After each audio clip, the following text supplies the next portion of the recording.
Good morning to all. This is Anvesh from AAA branch. Uh, Today, my topic is about statistical switching over voltage studies, optimized unconventional high source impedance loading lines via numerical Laplace transforms. So, now coming to the introduction part. Uh, Transmissions lines, the highway transporting electrical energy within power system, have retained their traditional designs despite significant changes in supply and demand over the past several decades. Traditionally, the power that can be transferred through AC transmission lines is predominantly limited by thermal voltages drops and tangentially stability limitations for short, medium, and long lines, respectively. However, when dealing with the power system, the factor mentioned above the replaced by the voltage limits at buses and branches loading thermal limits for the more flow studies. And now, and lumped reactive compensation techniques have been developed to the increase lines loadability and to maintain voltages near rate values. Statistics where compensators have been employed as one of the advanced control device that can be improve system voltage stability and voltage control on medium length and long transmission lines.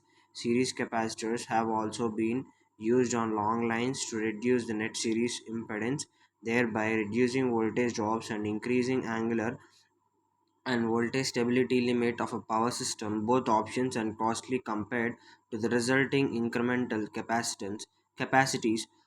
On the other hand, the more incremental capacity can be achieved with the use of high surge impedance loading lines without addition cost and at a lower voltage level.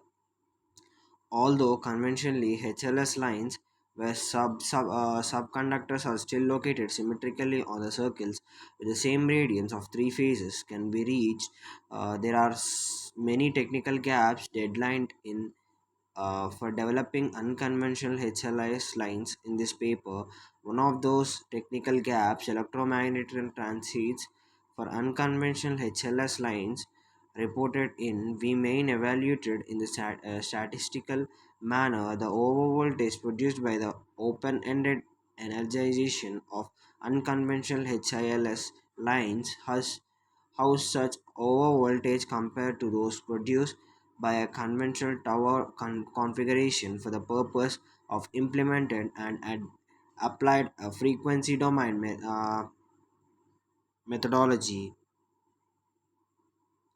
Now, optimal unconventional HLS lines. The three techniques can be used to design HLS lines is that in conventional lines there are group grounded steel portion of two between phases. Thus, actual phase to phase distance include two phase to ground distance reading significant side of tower by excluding grounded tower elements from the interface area with the width of the line and it run and its right of way decreases there is corresponding decreases in the geometrical mean distance which increase pn as well as. And the second point, increasing the bundle radius increases the geometrical mean radius and in turns increase pn. From the closed from formula developed in for conventional three-phase lines where subconductors are located symmetrically on a identical circle in each phase for a horizontal conversation configuration and as well as for the case in which the phases are triangular where increasing the number of subconductors in each bundle pn increases.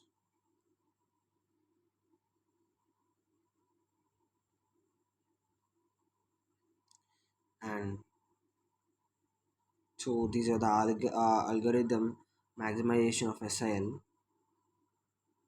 Uh, so those are the 3 points that are mainly used for this. And now Coming to the third, statistical switching over voltage SSO studies. This section describes the frequency domain methodology followed in the paper to perform SSOV studies of transmission systems.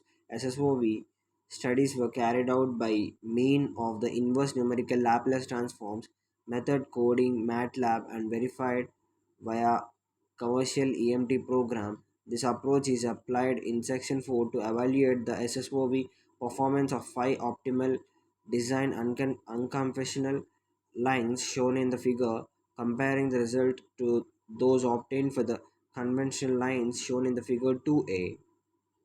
So these are the formulas where we used in this.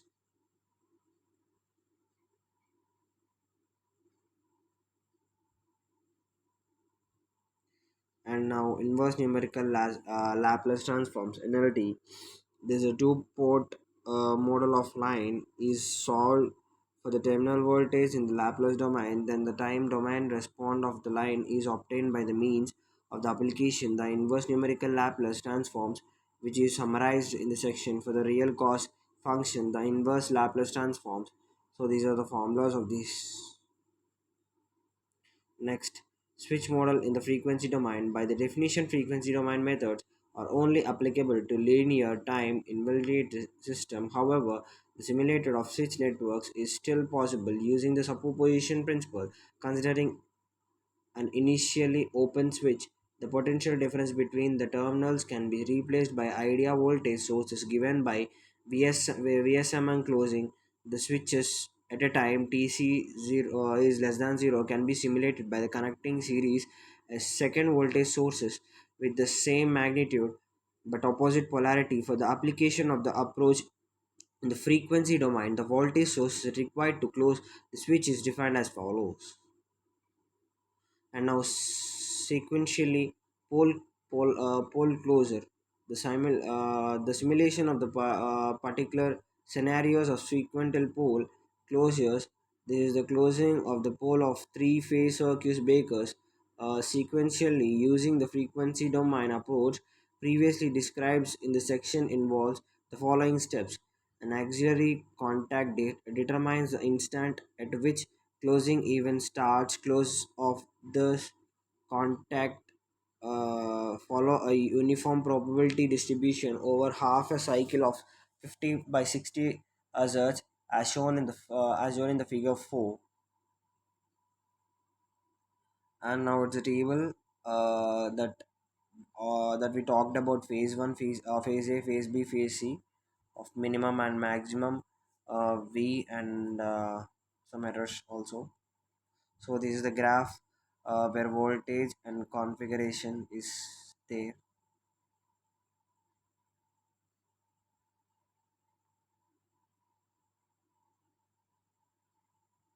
So so the study presented in section 4, the time domain tool required a number of samples 4 times larger than the frequency domain approach to achieve similar statical results. Such results depends upon the accuracy in the prediction of each switching event. As mentioned before, previous documents has discussed the enhanced accuracy of frequency domain methods for electromagnetic transient studies due to the inclusion of frequency dependent parameters without the use of numerical approximations. In the particular, it has been shown that NLT based methods can be achieved similar results that EMTP based tools with substantially fewer samples. And now coming to the conclusion, SSOV studied under the three-phase stimulation, energization, and re-energization, as well as sequence pole closure were performed to study the switching transition behavior of unconventional HSIL line configuration for two length 100 kilometers and 400 kilometers for both length under study. The number of conductors is HSL configuration has a small effect on the main switching over voltages. Although conventional HSL over voltage that can conventional configuration, those for 400 kilometers length are almost the same as those produced by the conventional line. This is in addition to their substantial benefits for steady state operation make unconventional HSIL lines even more attractive for utilization over long distance. Finally, it is shown that frequency domain methods used in the paper for the simulation of switching transited offer accuracy and particularity advantages for SSOV studies compared with an existing time domain methods. So these is the this is about my topic.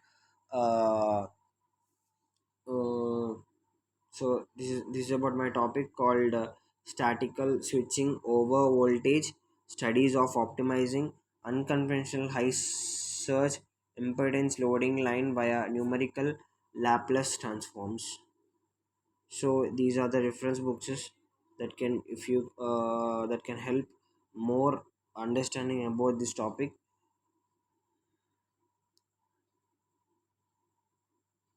So it has written by Gilo Hardens. So thank you for giving this opportunity. Thank you.